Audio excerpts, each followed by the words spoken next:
Hello friends, welcome back again to ZD Triumph. আজি মই জীৱনত প্ৰথমবাৰ বাবে ড্ৰোন ব্যৱহাৰ কৰি এটা ভিডিঅ' প্ৰস্তুত কৰি তুলিছো। এই ভিডিঅ'টোত একচুয়ালি আছে নেকি আমাৰ নিজৰ বৰনামঘৰ ভাগক ক্যাপচাৰ কৰি মানে চেলেঙি বৰনামঘৰ ভাগক ক্যাপচাৰ কৰি আপোনালোকলৈ আগবঢ়াইছো। বৰনামঘৰ ভাগত ভাগৱত পাঠ চলি আছে আৰু এই ভাগৱত পাঠৰ মাজতে হঠাৎ ডাক্তৰ আহি ওলালহি আৰু এই ডাক্তৰনো কিয় আহিব লগা হ'ল তাকে দেখাবলৈ মই ভিডিঅ'টো প্ৰস্তুত কৰিলো। এতিয়া বলক যাওঁ আজি ভিডিঅ'টো আৰম্ভ কৰোঁ।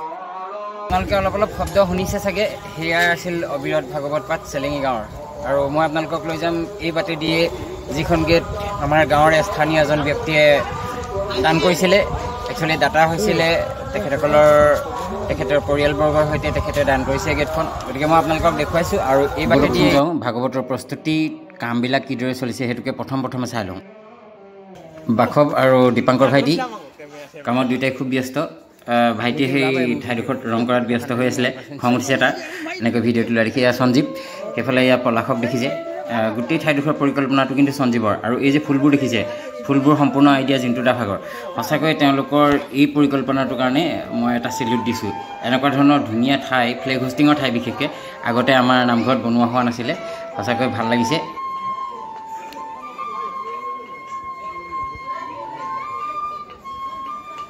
অলপ ৰ'ব, মই নামঘৰৰ ভিতৰৰ পৰা এপাক চাই আহোঁ। তাত নৈমিষাৰণ্য বনাই আছে বুলি কৈছে। আচলতে এই নৈমিষাৰণ্য ভাগ টুকুৰ যোগেদি এৰেঞ্জমেণ্ট হৈছিলে।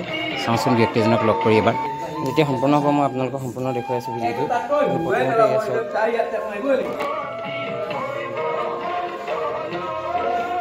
বহুত ভাল লাগিছে। যিজনে নৈমিষাৰণ্যৰ প্ৰস্তুতি চলাই আছে তেখেতক সুধি চাওঁচোন তেখেতে কেনেধৰণে প্ৰস্তুতি চলাইছে। হয়, আমাৰ এই বৈকুণ্ঠৰ অগাধ শাস্ত্ৰভাগী ভাগৱতৰ আমি কেইবাভাগো নামঘৰত আচলতে এই নৈমিষাৰণ্য ভাগ আমি প্ৰস্তুত কৰিছোঁ আৰু তাৰ ব্যতিক্ৰম নহয় চেলেঙি বৰনামঘৰত অহা কালিলৈৰ পৰা 7 দিন জোৰা যি অবিৰত ভাগৱত ভাগ তাৰো আমি পাঠখনত আজি আমি এই নৈমিষাৰণ্য ভাগ প্ৰভু ভগৱন্তৰ চৰণত অৰ্পণ কৰিছোঁ। আমি লাগি আছোঁ আৰু খন্তেক সময়ৰ পাছতে সম্পূৰ্ণ হ'ব। ওম নমো ভগৱতে বাসুদেৱায়। এয়া নৈমিষাৰণ্যৰ প্ৰস্তুতি হৈ গ'ল আৰু এইফালে চাওক এইসকল মহিলা পানী তুলিবলৈ যাবলৈ প্ৰস্তুত চলাই আছে। পানী তুলিবলৈ যাব ধনশিৰিত সকলোবোৰ প্ৰস্তুতি হৈ গৈছে এইফালে দেখিছে। আৰু এইখিনিত খুব সম্ভৱ এখন কুশলৰ গাড়ী আৰু তেওঁৰ গাড়ীতে কেইগৰাকীমান আই যাব। আচলতে তেখেতসকলৰ লগত মই যাব নোৱাৰিম, বিশেষকৈ মোৰ ইয়াত যথেষ্ট কাম আছে।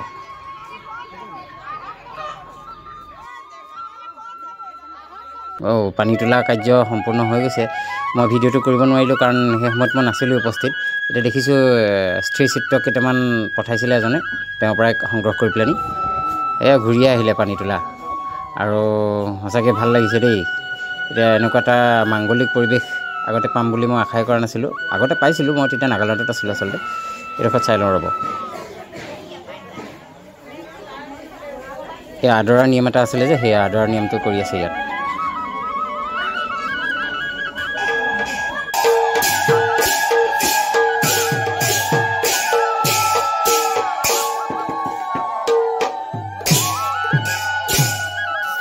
সেয়া আছিল আদৰণি ঘাট আৰু একচুৱেলি এতিয়া মহিলাসকলে এই বাটচৰাইদি নামঘৰৰ ভিতৰলৈ প্ৰৱেশ কৰিছে। তেওঁলোকে পানী তুলি আহিলে আৰু এতিয়া প্ৰয়োজনীয় যিখিনি কাম আছে সেইখিনি কৰি ল'ব। তাৰ আগতে নামাচাৰ্য আহি পাই গ'লহি। আমি নামাচাৰ্যজনক ভৰি ধোৱা কাৰ্যটো এবাৰ চাই লওঁ। এয়া আমাৰ ধনিয়াম দাদাই ভৰি ধুৱাই আছে দেই। আৰু এতিয়া নিশ্চয় গোটেইকেইজন নামাচাৰ্য আৰু পাঠাচাৰ্য গোটেইকেইজনকে মানে আদৰণি জনাব, ভৰি ধুৱাই আদৰণি জনাব আচলতে। তাৰপিছত আদৰণি ঘাট মাৰিব আৰু নামঘৰ ভিতৰলৈ লৈ যাব। সেয়া দেখিছে ভৰি ধুৱাই আছে। এয়া নিচাটো আছিলে। সঁচাকৈ এই পৰ্বটো বৰ বিৰল। আমি আগতে দেখিছোঁ যদিও ইমান এনেকৈ অন্তৰ্কৰণে পোৱা নাছিলোঁ কাৰণ আমি কাম কৰিবলৈ পোৱা নাছিলোঁ যে। এইবাৰ কিন্তু কাম কৰিবলৈ পাইছোঁ আকৌ, সেইটো কাৰণে ভালো লাগিছে যথেষ্ট। তাৰপৰা এয়া আপোনাৰ আদৰণি অনুষ্ঠান, হয়তো সম্ভাষণ জনাব এখন গামোচা আৰু চেলেঙেৰে। মোকে দিছে বাৰু দেই।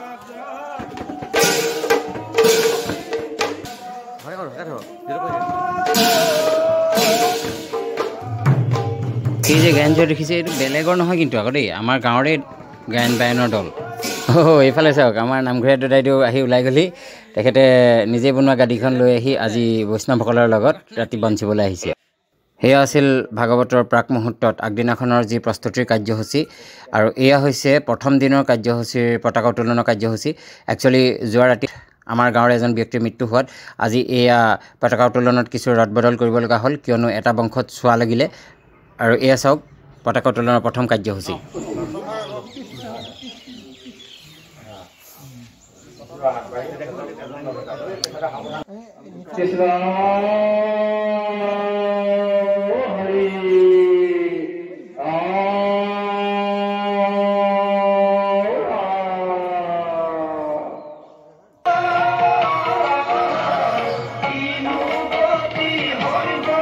হৰিনামৰ ধ্বনি শুনাৰ লগে লগে সঁচাকৈ এটা ভাগৱতৰ ফিলিংছ আহি গৈছে আৰু এয়া চাওক এতিয়া সামগ্ৰিকভাৱে আমাৰ ৰাইজসকল আগবাঢ়িছে ভাগৱত প্ৰদৰ্শন হ'ব এয়া সকলোবিলাক ভাগৱত প্ৰদৰ্শনৰ কাৰণে আগবাঢ়ি গৈ আছে এয়া চাওক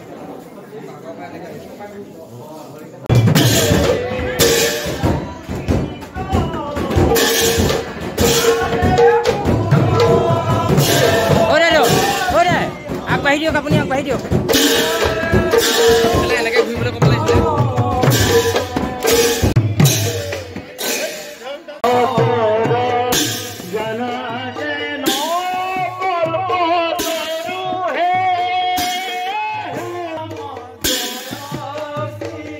এইজনেই আছিল আমাৰ শ্ৰদ্ধাৰ গুৰু দেৱজিৎ তামুলী আৰু তেখেতৰ তত্ত্বাৱধানত আজি আমাৰ গায়ন বায়নৰ দলটিয়ে ভাগৱত প্ৰদৰ্শন কাৰ্যসূচীত আগভাগ লৈছে সঁচাকৈ এটা গৌৰৱৰ বিষয়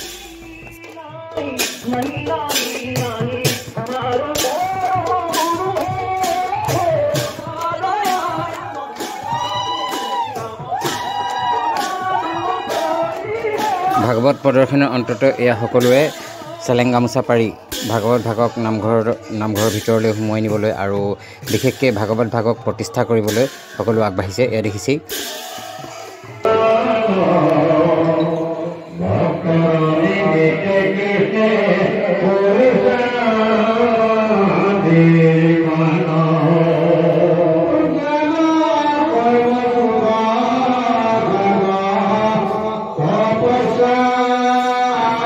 সেই উদ্যত কণ্ঠ আছিল বিখ্যাত পাঠক লীলা গোহাঁইদেৱৰ ইমান ষ্ট'ৰ ৰুমলৈ সোমাই আহিলোঁ ষ্ট'ৰ ৰুমত ৰঞ্জিত দা লগতে নাৰায়ণ বহি আছে অকণমান ৰ'ব মই আচলতে এই ষ্ট'ৰ ৰুমৰ মূল মানুহজনক চিনাকি কৰি দিয়া নহ'লেই এয়া হৈছে টুটুমণি দা আৰু তেখেতসকলে ষ্ট'ৰ ৰুমৰ কাম যিবিলাক আছিলে খুব সুচাৰুৰূপে কমপ্লিট কৰি গৈ আছে ইফালে চাওক এজন ৰাজীৱ আমাৰ ছেক্ৰেটাৰী ভাগৱত উদযাপন সমিতিৰ ছেক্ৰেটাৰী এয়া মইনা মাকে ঘৰলৈ নোযোৱাৰ কাৰণে মানে মইনা ঘৰলৈ নোযোৱা বহুত দিন হ'ল সেয়েহে ৰাজীৱক কিবা এটা বুজাই আছে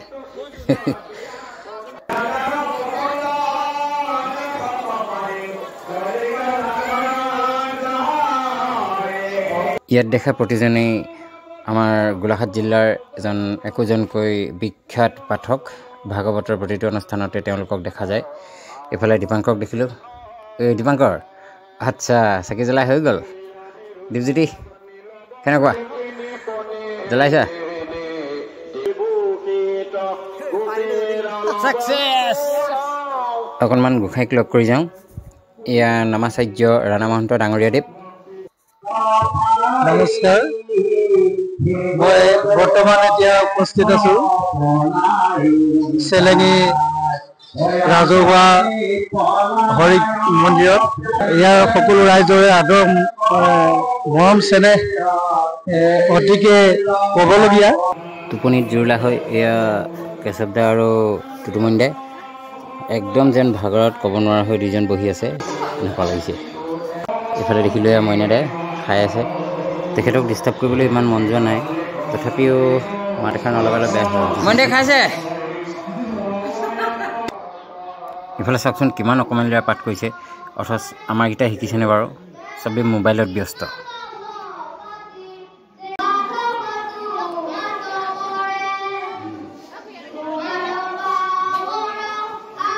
আমাৰ এই বাপজনক মই চিনাকি কৰিব বাপজন চৰি দেই ৰাগ খাব নালাগে বাপজন মানে সুদূৰ দক্ষিণ আমেৰিকাৰ পৰা আহিছে তেওঁ অসমীয়া সংস্কৃতি গুৰুজনাৰ সংস্কৃতিৰ লগত বিশেষভাৱে জড়িত তেওঁ এই চুলিখিনি এটা নতুন প্ৰাণ পাইছে আৰু তেওঁৰ চুলিখিনিয়ে আমাক তেওঁৰ ধৰ্মৰ প্ৰতি বহুত বিশেষকৈ আকৃষ্ট কৰিছে সকলোকে এবাৰ শুশ্ৰূষা কৰি এবাৰ বুলি দিয়া ওচৰলৈ যাম বলক কি কৰি আছে চাওঁচোন তামোল এখন আগবঢ়াই দিলোঁ আৰু তেখেতক বুঢ়া তামোল দিছোঁ খাওক খাওক তামোলখন খাওক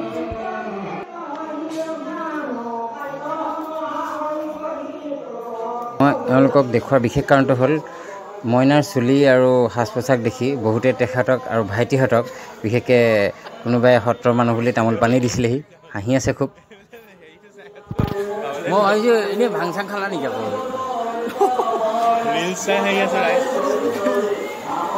বাপজন ভালে আছে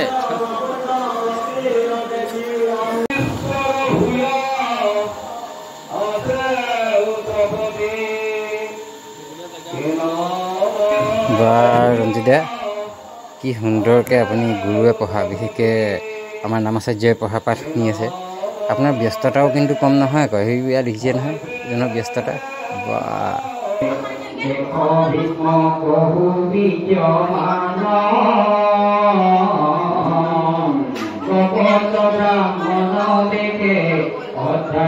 মোৰ সঁচাই সৌভাগ্য যে মই নিচাদৰ লগত পাঠ পঢ়িবলৈ পালোঁ এজন উদ্যত কণ্ঠৰ পাঠকৰ লগত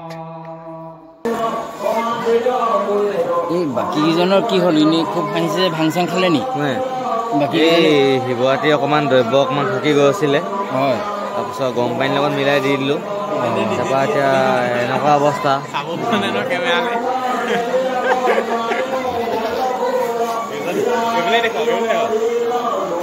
এজনে অকল ভাত খাবলৈ নাম ক'লে বেলেগ একো চিন্তা নকৰে ভাত হ'লে চব ভাগৱতৰ মাজতে নাৰ্ছসকলে আমাৰ আইসকলক প্ৰেছাৰ আৰু ব্লাড টেষ্ট কৰাত ব্যস্ত কিয় আচলতে নামাচাৰ্য ৰাণা মহন্তদেৱৰ পাঠত সঁচাকৈ এটা বেলেগ মাদকতা আছে গতিকে শুনি যাওঁচোন এবাৰ শুনি ল'লোঁ আৰু দেই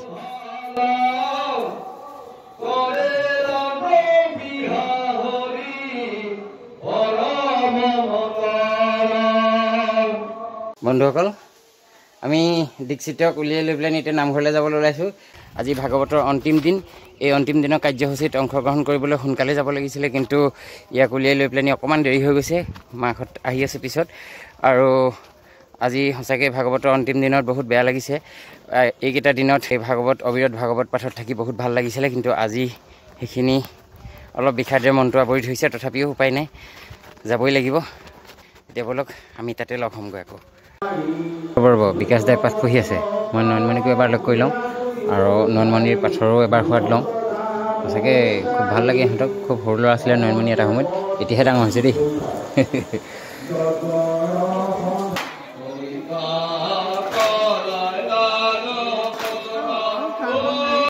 এইবাৰ নামাচাৰ্য ৰাণা মহন্তৰ প্ৰসংগৰ সোৱাদ লৈ লওঁ ৰ'ব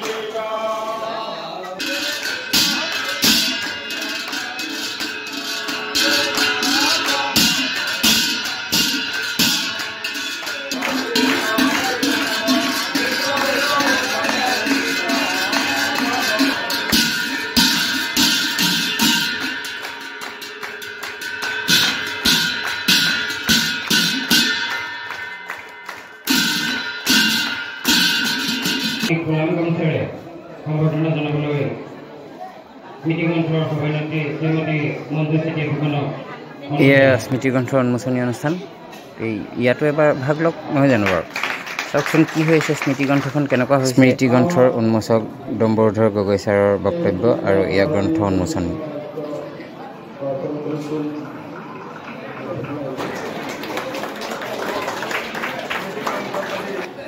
বিভাগৰ ছাত্ৰ আমাৰ এইটো প্ৰগ্ৰাম মানে আমি বিনামূলীয়া হেল্থ কেম্প এখন অৰ্গেনাইজ কৰিছোঁ যাতে আমি মানে যোগ আৰু প্ৰাকৃতিক চিকিৎসা বিভাগৰ পৰা যোনবিলাক চিকিৎসা প্ৰণালী সেই চিকিৎসাবোৰ আমি ইয়াত মানে আৰম্ভ কৰিব চেষ্টা কৰিছোঁ টোপনি বহুত ক্ষতি মই টোপনি ক্ষতিৰ কাৰণে ভাওনালৈ যাবলৈ মন নাই কিন্তু ভাওনাখন বহুত দূৰৰ পৰা আহিছে বৰ ইণ্টাৰেষ্টিং ভাওনা গতিকে নেচায়ো নোৱাৰি সেইকাৰণে ভাত অকণমান খাই লৈছোঁ যদিও মাছ মাংস একো নাই ভাত খাবলৈ আচলতে মাছ মাংস খাবলৈ মানাই কৰিছে যিহেতু আজি ভাগৱত শেষ হ'ল ভাতকেইটা খাই লওঁ আৰু বলক আপোনালোকক ভাওনাৰ স্থলীলৈ লৈ যাওঁ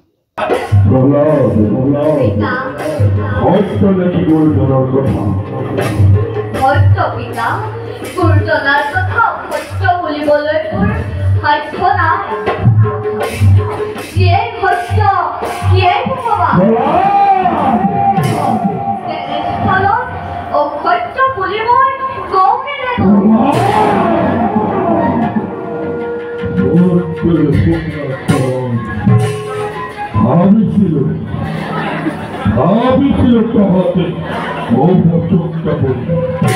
পিতা গুৰুজনা ঠাকুৰ ভক্ত কৰিবা মই হৰি নাম লৈ থাকিব নোৱাৰো শেষত ভাগৱতৰ এটা এক্সেপশ্যনেল সুৰ শুনি লওঁ আহক